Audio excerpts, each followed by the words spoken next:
Good morning, friends around the world.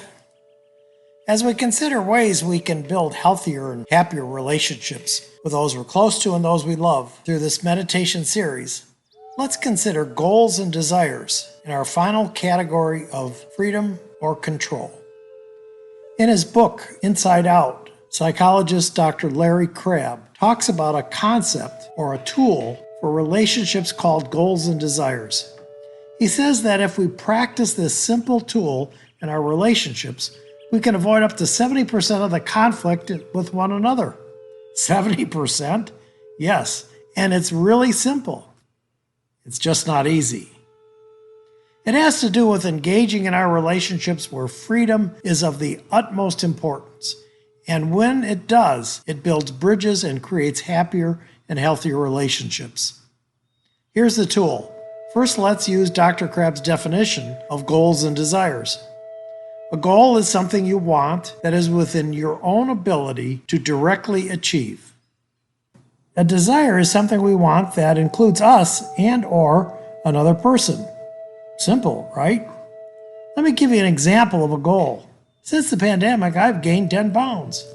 I want to lose the weight I've gained. See? That's a goal. It includes me and no one else. Dr. Crabb says that with goals, we take responsibility for the outcome. No one to blame other than ourselves, and no one other than ourselves gets credit if I achieve my goal. And here's a desire. Since the pandemic, you've gained 10 pounds, and I'd like you to lose 10 pounds. See? That's a desire.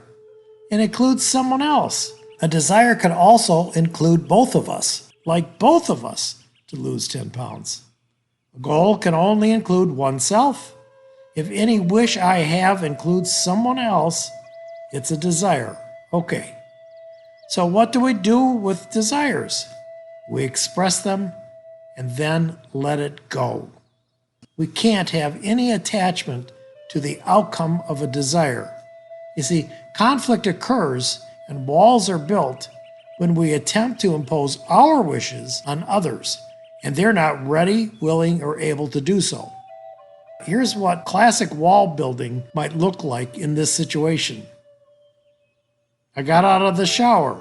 I weighed myself. Oh my God, I've gained 10 pounds. I get dressed and I come out of the bedroom, noticing that my pants are fitting tightly. I look at you and yep, you've gained a few pounds too. So at dinner time, I say to you, it seems like we've both gained some weight since the pandemic. I think it'd be a good idea if we both tried to lose some weight. What do you think? You look at me with a frown on your face and you say, okay. Okay, I express my wishes. It includes you, so it's a desire, not a goal. If I would have told you, I'm going to lose 10 pounds, that would be a goal. But it's not. So what do I do with a desire? I express it and then let it go. You heard my desire. I think we should both lose weight. You even agreed to it, albeit half-heartedly. And now I have to let it go or build a wall if I don't. The wall can take many different forms. Let's say you go for a second helping during dinner. And I say something like, hey, what are you doing? We're not going to lose weight together if you have a second helping.